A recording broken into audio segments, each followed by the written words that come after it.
오늘 이사야 65장 17절로 25절 말씀을 통해서 새 하늘과 새 땅, 신천신지 이런 제목으로 함께 말씀을 상고하고 은혜 받고자 합니다. 새 하늘과 새 땅.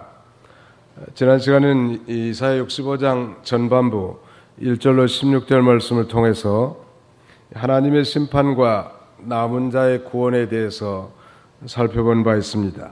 하나님께서 이 패역한 유다 백성들을 징벌하시고 또 그 징벌과 심판 가운데서도 남은 자를 구원하셨다고 했습니다. 오늘 이제 악에 대한 심판이 끝난 후에 임하게 될 새로운 기쁨과 축복의 세계인 새하늘과 새 땅에 대해서 살펴보고자 합니다. 모든 악이 제거되고 하나님의 은혜로 말미암아 완전하게 새롭게 된 이스라엘의 공동체, 이것이 오늘 본문에 예언되고 있습니다. 이사야의 저자가 1장부터 계속해서 다루고자 한 주제는 시온의 회복, 즉 하나님 나라에 대한 건설인데 오늘 본문은 크게 두 부분으로 나눠 생각할 수 있겠습니다. 첫째는 하나님 나라 건설에 대한 내적인 특성, 즉 새하늘과 새 땅에 대한 내적인 특성에 대해서, 다른 하나는 새하늘과 새 땅의 외적인 특성, 즉 새하늘과 새 땅의 외적인 풍요로움에 대해서 21절로 25절까지 이렇게 두 부분으로 나눠 생각할 수 있는데, 결론부터 말씀드린다고 하면 새하늘과 새 땅에 대한 이 내적인 특성은 기쁨이라는 것, 이 새하늘과 새 땅은 곧 천국 세계를 가리키는 것입니다. 그리고 이 새하늘과 새 땅의 외적인 특징은 바로 풍요로움인데, 말하자면 하나님 나라의 전 우주적인 회복을 가리키는 것입니다. 이 새하늘과 새 땅, 그러면은 이 새하늘과 새 땅과 대조된다고 하면 옛 하늘과 옛 땅을 생각할 수 있겠는데요.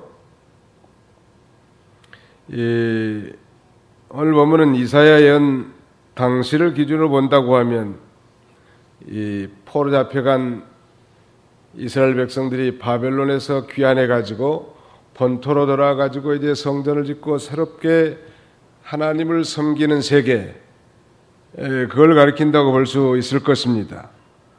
그러나 중요한 것은 메시아, 즉 그리스도로 말미암아 이루어질 세계, 가령 영적인 세계, 그 다음에는 오늘 살펴볼 이 천년왕국의 세계, 그 다음에는 천년왕국이 끝난 다음에 영원한 무궁세계, 즉 영원한 천국세계, 이렇게 생각할 수 있겠는데, 바로 이 종살이하고 포로 생활한 비참한 그런 상태가 바로 옛 하늘과 옛 땅이었다면, 그들이 하나님의 전능하신 능력으로 이제 바벨로니아에서 귀환해 가지고 본토로 돌아와 성전을 짓고 하나님의 축복의 인도하심을 받는 세계, 이건 새하늘과 새 땅이라고 할 수 있겠죠, 역사적으로. 그러나 더 중요한 것은 예수 그리스도 메시아로 말미암은 이 영혼의 세계, 중생한 영혼의 세계, 또 천년왕국의 세계, 또 그 다음에는 영원한 무궁세계, 즉 영원한 천국세계, 이 세계가 바로 새하늘과 새 땅이라고 할 수 있을 것입니다. 17절을 한번 보실까요? 보아라, 내가 새하늘과 새 땅을 창조할 것이니 이전 것들은 기억되거나 마음에 떠오르지 아니할 것이다.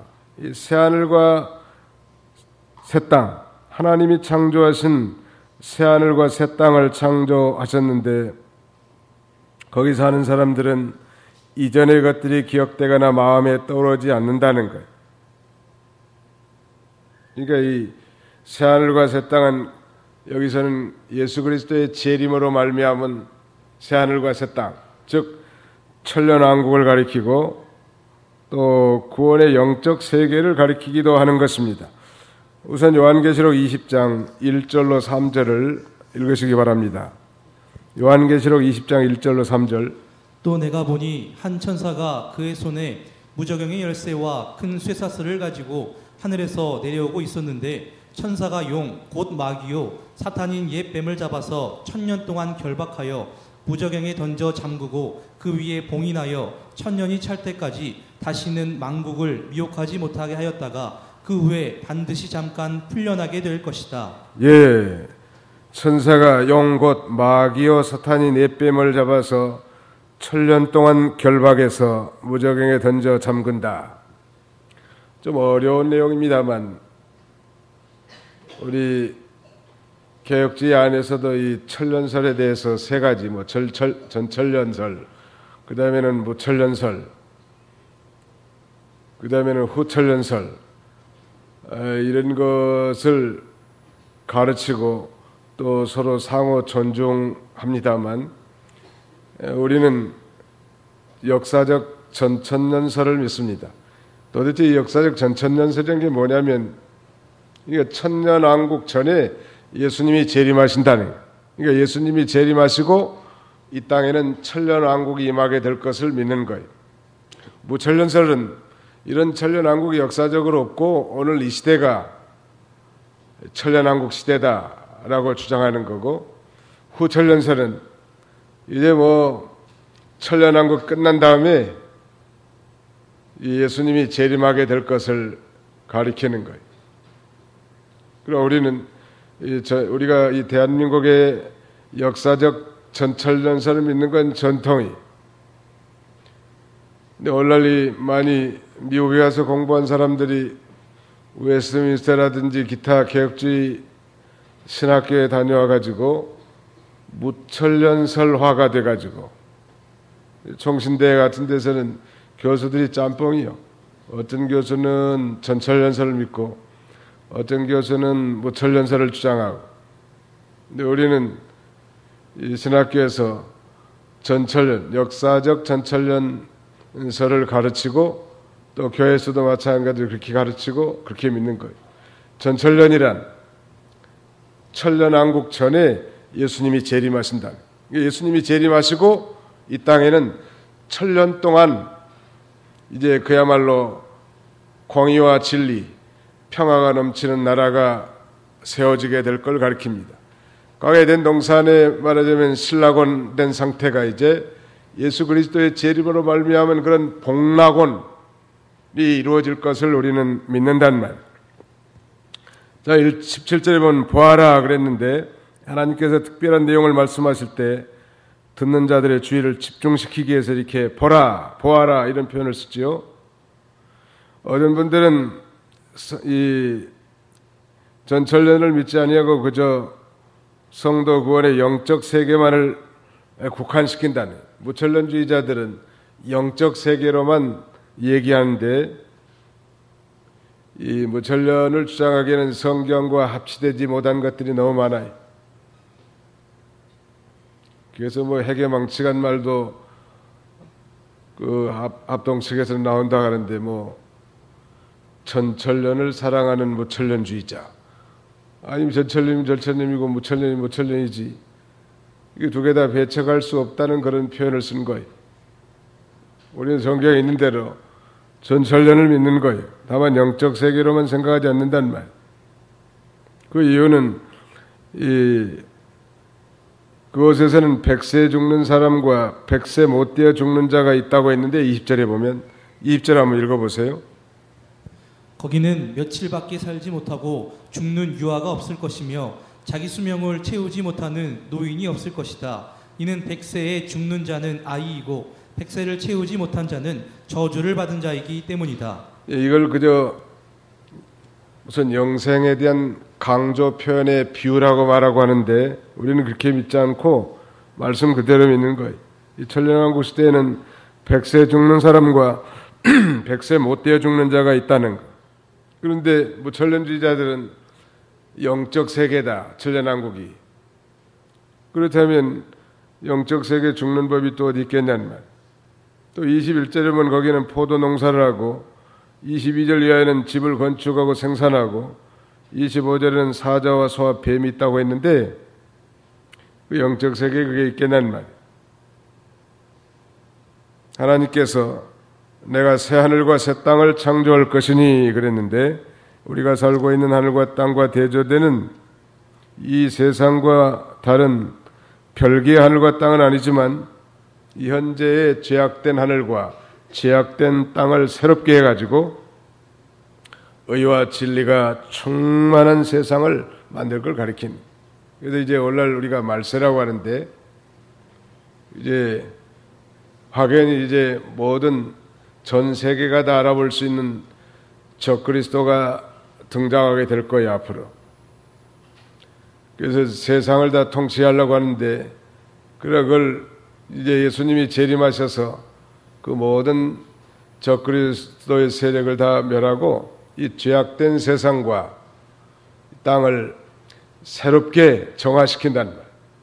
그래서 예수님이 이제 통치하시는 그리스도의 나라, 아니 성도의 나라가 1000년 동안 계속되는데 이 1000년을 우리는 역사적으로 임하게 될 것을 믿는 거예요. 이거 한국의 보수신앙의 정통 노선이 1000년 한국 이 땅에 임하게 될 것이다. 그래서 많은 우리 그리스도인들의 선진들은 많은 환난과 시험, 역경과 고난 가운데서도 장차 이 새하늘과 새 땅인 1000년 한국을 소망하고 모든 고난을 다 이겨나갔던 것입니다. 요한계시록 21장 5절에는 만물을 새롭게 하노라는 말씀이 있고 이전 것들은 기억되거나 마음에 떠오르지 아니할 것이다. 죄악이 가득한 현재 하늘과 땅을 이제 기억되거나 마음에 떠오르지 않는다는 것.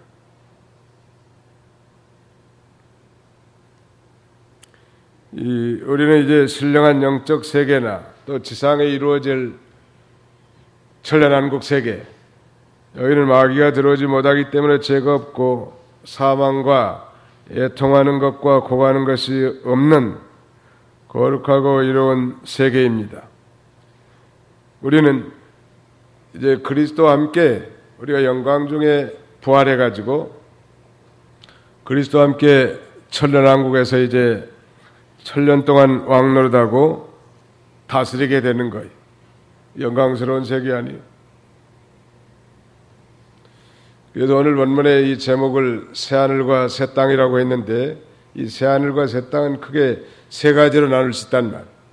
첫 번째는 이 예수를 믿고 거듭난, 예수를 믿고 중생한 영적 세계가 새하늘과 새 땅이에요. 그런데 그리스도 안에 있는 자에게는 이 그리스도 안에 있으면 새로운 피조물이라 이전 것은 지나갔으니 보라 새 것이 되었다다.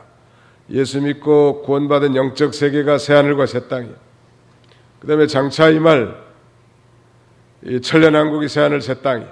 세 번째는 천년왕국이 끝난 다음에 잠깐 결박된 마귀를 풀어가지고 불택자를 다 가려내서 심판할 건데 최후의 백보자 심판대 이후에 임할 영원한 천국, 창세전에 믿는 자들을 위해서 예비한 낙원의 세계, 천국 세계가 있단 말.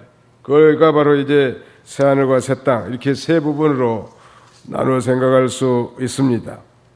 오늘 하나님 나라, 즉 새하늘과 새 땅의 내적인 특성이 뭔가 한마디로 말하면 기쁨과 즐거움의 세계. 18절로 19절을 읽으시기 바랍니다. 너희는 내가 창조하는 것으로 인해 영원히 기뻐하고 즐거워하여라. 보아라, 내가 예루살렘을 기쁨으로 그 백성을 즐거움으로 창조할 것이기 때문이다. 내가 예루살렘을 즐거워하며 내 백성을 기뻐할 것이니 우는 소리와 부르짖는 소리가 다시는 거기서 들리지 아니할 것이다. 예, 여기 기쁨과 즐거움이 반복적으로 3번씩 6번이나 이렇게 써져 있는데 이렇게 반복한 건 강조의 의미가 있습니다. 한마디로 말하면 새하늘과 새 땅의 세계는 기쁨과 즐거움의 세계예요. 전에 말씀드린 대로 우리 지상교회는 천국의 지점과 같다고 했습니다. 이 지상교회 에는 물론 육신의 부패성을 가진 사람들이 있기 때문에 기쁨과 슬픔이 혼재되어 있지만, 그러나 우리가 늘 중생한 영혼이 성령의 인도를 따라 살면 이 교회 생활은 천국 생활을 맛보는 거예요. 믿으시기 바랍니다. 천국 생활이, 천국이 어떻게 생겼는가, 상대원 교회 한번 가보라고 하면 돼. 그 교회가 그래서 본을 보여야 합니다. 그런 면에서 천국을 우리가 이제 가보지 않았지만 이 지상교회는 천국의 지점과 같단 말이에요. 원래 우리가 들어갈 천국은 본점이요, 본점은 우리가 죽은 다음에 들어가는 거고, 지점은 우리가 살아있지만 여전히 부패성을 가진 존재로서 여기 모였단 말. 이거 모두가 다 중생한 영혼이 성령의 인도를 따라 하나님의 뜻을 순종하면 다 기쁨의 세계가 된단 말. 하나님의 뜻을 순종 안 하고 자기 생각, 자기 뜻, 자기 주장, 자기 고집, 자기가 하겠다는 거, 자기가 안 하겠다는 거, 이런 것 때문에 갈등 구조가 있는 거지. 다 자기를 벗어버리면 천국 세계란 말이야. 여기가 모든 욕심을 다 뒤로하고 하나님 아버지만 바라보는 의와 평강이 넘치는 희락의 세계, 그 세계가 바로 이 교회 생활의 세계. 어떤 사람들이 들어가는가? 이사야 35장 10절도 한번 읽어주시죠. 여호와의 속량 받은 자들만이 돌아와 노래하며 시온에 이르니 그 머리 위에 영원한 기쁨이 있을 것이며 그들은 즐거움과 기쁨을 얻을 것이고 슬픔과 탄식이 사라질 것이다. 예, 여호와의 속량 받은 자들만이 돌아온다는 말. 그래서 노래하는 여호와의 속량 받은, 속량이라는 건 돈을 주고 사다, 그런 말이에요.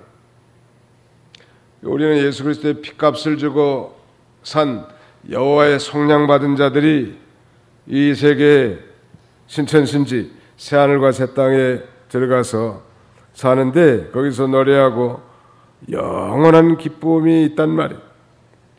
세상 기쁨은 한시적이에요. 일시적이란 말. 육체적 기쁨도 세 가지 종류가 있다고 하지 않았습니까? 육체적 기쁨, 정신적인 기쁨, 영적인 기쁨인데, 육체적 정신적 기쁨은 일시적인 거란 말. 그런 게 채워졌을 때 잠깐 그렇지만 영적인 기쁨은 영원한 기쁨이요. 여호와의 속량받은 자들이 들어가서 노래하면서 누리는 기쁨이란 말. 이제 슬픔과 탄식이 사라지는 거예요. 예수 믿는 사람들이 슬픈 일을 만나서 일시적으로 좀 슬퍼할 수 있고, 사랑하는 사람, 가까운 사람과 이별했을 때 뭐 잠깐 슬퍼할 수 있겠지만 지나친 슬픔을 갖는 건 옳지 않아요. 왜냐하면 우리는 영원한 기쁨을 소유한 자들이란 말. 예수 믿고 구원받아서 천국 백성이 됐단 말. 죽었던 영이 살아났고 거듭난 사람들이 됐는데, 그야말로 이 영원한 기쁨에 참여한 자들이 영원한 슬픔과 탄식에 머무를 수는 결코 없을 것입니다. 그러나 우리는 육체의 부패성을 입고 사는데, 우리가 이 세상에 사는 세상이 다 눈물의 골짜기지만 천국에 가면 눈물이 없고 기쁨이 충만한 세상이란, 그럼 우리가 이 천국을 소망하는 게 중요해요. 이 세상만 바라보면 참 낙심할 게 많아요. 세상을 보고 사람을 보니 만족감이 없었네, 그런 보험성가 가사도 있잖아요. 누구나 마찬가지. 천국을 소망하고 하나님 아버지를 바라보면 다 이겨나갈 수 있단 말. 예루살렘을 기쁨으로 그 백성을 즐거움으로 삼을 거라고 말씀하고 있습니다. 그 다음에는 20절 읽으시기 바랍니다. 거기는 며칠밖에 살지 못하고 죽는 유아가 없을 것이며 자기 수명을 채우지 못하는 노인이 없을 것이다. 이는 100세에 죽는 자는 아이이고 100세를 채우지 못한 자는 저주를 받은 자이기 때문이다. 예, 특별히 이 새하늘과 새 땅인 천년왕국은 에덴 동산 시대로 회복된 것입니다. 그러므로 이제 사람들이 거의 1000년 동안 죽지 않고 살게 되는 거예요. 이걸 우리는 믿어요. 에덴 동산에서 범죄한 이후에도 죄값으로 사망이 들어오긴 했지만 가령 아담은 930세를 향수했고 인류의 최장수자 무드셀라는 969세를 향수하지 않았습니까? 그런 시대가 천년왕국 시대에 오게 될 거라는 거예요. 보통 900세 이상을 산 거예요. 그러니까 이 새하늘과 새 땅 중에서 특별히 천년왕국 시대는 이 장수의 시대가 될 거라는 거예요. 100세에 죽는 자도 있고 100세 못돼 죽은 아이도 있는데 100세에 죽는 사람은 아이로 취급될 정도로 장수의 시대란 말이에요. 몇 살 살았습니까? 100살 살았습니다. 아이고 아이 때 죽었구만. 그렇게 한다는 거예요. 천년왕국 시대에는 그런데 이제 여기서 우리가 분명히 이해를 하고 넘어가야 할 것은 이제 천년왕국이 임하기 전에 예수 그리스도께서 이 세상을 심판하고 천년왕국이 임하게 되면 이 세상에서 심판받고 아주 극소수의 사람들, 오빌의 금과 같이 작은 사람들이 육신을 입은 채 천년왕국에 들어가게 되는 거예요. 그런데 천년왕국은 마귀를 무저갱에다 가둬놨기 때문에 무죄시대, 죄가 없는 시대가 된단 말이에요. 그래서 이 장수하게 되는 거예요. 저주받고 죽는 사람이 있는 것은 그때 당시 천년왕국 시대에도 그들이 그 이전에 그런 지은 죄 때문이란. 그러니까 인류 최후의 전쟁이 바로 아마겟돈 전쟁인데 아마겟돈 전쟁에서 죽지 않고 남은 극소수의 사람들이 그 육체를 입은 채로 천년왕국에 들어가서 그 죄값으로 저주받아 죽은 자가 혹 있다는 것. 21절로 25절까지는 이제 두 번째 대지인데요. 새하늘과 새 땅의 외적인 특성. 이건 한마디로 말하면 풍요로움이고 또 평안이고 그 다음에는 의의 나라란 말. 21절로 22절을 읽어주시기 바랍니다. 그들이 집을 짓고 거주하며 포도원을 심고 그 열매를 먹을 것이며 그들이 지은 곳에 다른 사람이 살지 아니할 것이고 그들이 심은 것을 다른 사람이 먹지 아니할 것이니 이는 나의 백성의 수명이 나무의 수명 같고 나의 택한 자들이 자기 손으로 일한 것을 길이 누릴 것이기 때문이다. 예, 새하늘과 새 땅의 또 하나의 특징은 평안이란 평화의 시대예요. 원래 지구촌에는 많은 협상과 타협을 통해서 평화를 시도하지만 그 영원하지 않는단 말. 그래 천년왕국은 이 마귀가 무적에게 갇혀서 이 죄가 없는 무죄 시대가 되기 때문에 그야말로 평안의 시대고 평화의 시대란 말.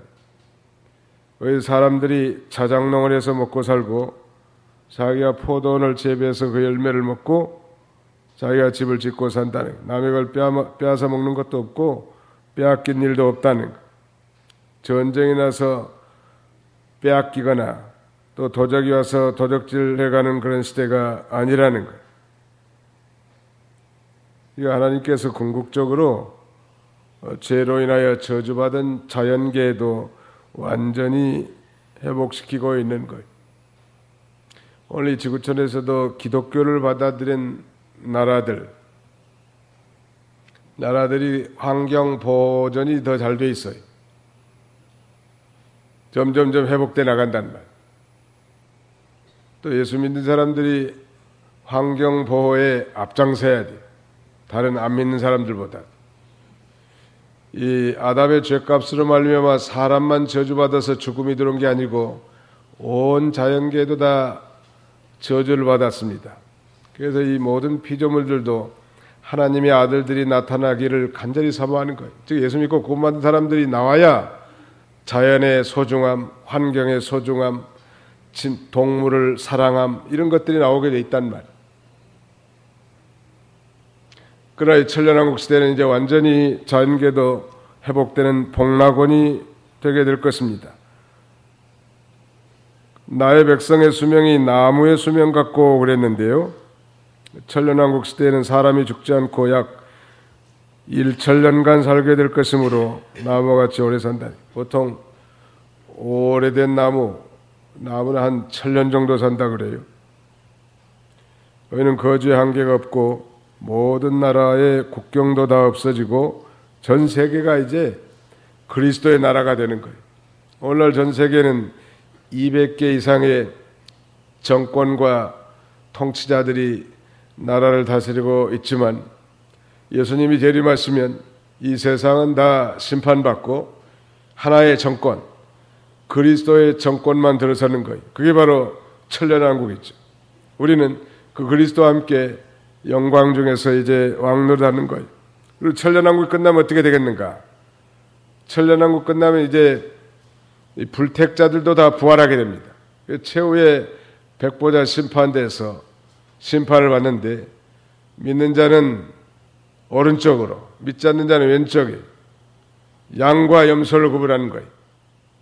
그 양은 영원한 천국에 들어가서 이제 영생 복락을 누리게 될 거고, 믿지 않는 불택자들은 심판받아서 영벌에 처해지게 될 것입니다. 이것이 하나님의 구원 계획이고 구원의 역사인 것입니다. 그 다음에는 거기 또 읽어보세요. 23절.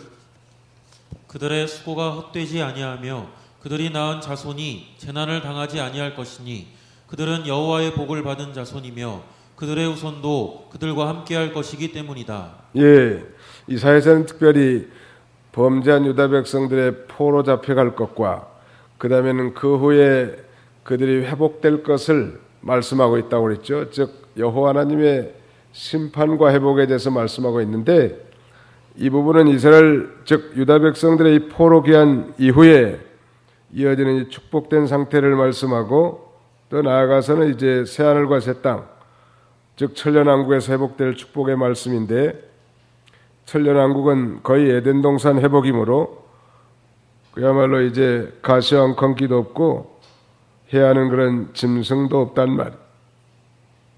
그때는 곡식이나 과목을 심기만 하면 다 잘 되는 거예요. 모든 생물이 다 완전히 수확되는 거예요. 해충도 없고 그 다음에는 해하는 짐승도 없단 말이에요. 또 그들이 낳은 자손이 재난을 당하지 아니할 것이니 그랬는데, 천년왕국 시대에 이 지상에서 육체를 가지고 농사에 먹고 사는 사람들은 약 1000년 동안 늙지 않고 자녀를 생산하게 되는데, 그때는 한 여자가 수많은 자녀를 낳게 1000년 동안 낳으니까 마치 에덴에서 추방된 아담의 후예들이 거의 1000년 살면서 자녀를 낳은 것처럼 이 천년왕국에 들어가서 사는 육체를 입고 들어간 산 사람들도 거의 사는 거예요. 많은 자녀들을 낳는다는 것. 또 그들의 후손도 그들과 함께할 것이기 때문이다 그랬는데, 그 자녀들이 나무와 같이 장수하고 또 그런 불행해지는 일이 없이 형통하게 살게 될 것을 말씀하고 있습니다. 24절. 그들이 부르기 전에 내가 응답하겠고 그들이 말을 마치기 전에 내가 들어줄 것이다. 예, 하나님이 그들과 늘 같이 계시고 그들의 사정을 다 알아주시기 때문에 그때는 그들이 부르기 전에 응답해 주신다는 것. 하나님의 신속한 응답이 있다는 것. 왜냐하면 하나님의 장막이 사람들과 같이 있어서 하나님이 부르기 전에 대답하고 구하기 전에 모든 걸 주시고 하나님과 함께 즐거워하는 그런 세계란. 요한계시록 21장 22절로 23절을 읽으시기 바랍니다. 내가 그 성 안에서 성전을 볼 수 없었으니 주 하나님 곧 전능하신 분과 어린 양께서 그 성의 성전이시기 때문이다. 그 성은 해나 달이 비출 필요가 없으니 하나님의 영광이 그것을 비추시고 어린 양께서 그 성의 등불이 되시기 때문이다. 예, 성 안의 성전을 따로 보지 못했다는 거예요. 하나님과 전능하신 분과 어린 양이 바로 성전이란, 하나님과 같이 계시기 때문에 신속한 응답을 받을 수 있는 것입니다. 마지막 25절은 다 같이 한번 읽어봅시다. 시작. 이리와 어린 양이 함께 먹으며 사자가 소처럼 즙을 먹고 뱀은 흙으로 음식을 삼을 것이니 나의 거룩한 산에는 어디서나 상함도 없고 망함도 없을 것이다. 여호와께서 말씀하신다. 천년왕국 시대에는 죄가 없기 때문에 타락전 에덴 동산에서와 같이 살아온 짐승이 없을 거라니. 오직 하나님의 평화로 충만하게 될 것입니다. 이리와 어린 양이 하지 않고 함께 풀을 먹고 논다는, 사자도 유순에서 풀을 먹고 살고 짐승들을 잡아먹지 않는다는, 함께 누워서 자고 논다는, 그건 하나님이 계신 성산이므로 해함도 없고 상함도 없다는 것. 그야말로 공의와 평화가 충만한 이 시온의 회복이 이루어지게 될 걸 가리키는 것입니다. 오늘날 우리는 죄악된 세상에 살기 때문에 일시적인 평화, 일시적인 부분적인 공의를 누리지만 이제 새하늘과 새 땅, 천년왕국에 들어가면 완전한 평화와 공의가 강물처럼 흐르는 그야말로 아름다운 세계가 이루어지게 될 거예요. 우리가 어떻게 살아야 될까? 첫째는 이러니 새하늘과 새 땅, 천년왕국이 있는 줄 믿고 소망하면서 살고, 또 이 땅에서는 하나님의 자녀로서 거룩함과 경건함으로 사는 거예요. 거기 한번 읽으시기 바랍니다. 베드로후서 3장 11절로 13절. 베드로후서 3장 11절로 13절. 이 모든 것이 이렇게 풀어질 것이니 너희는 어떠한 사람이 되어야 하겠느냐?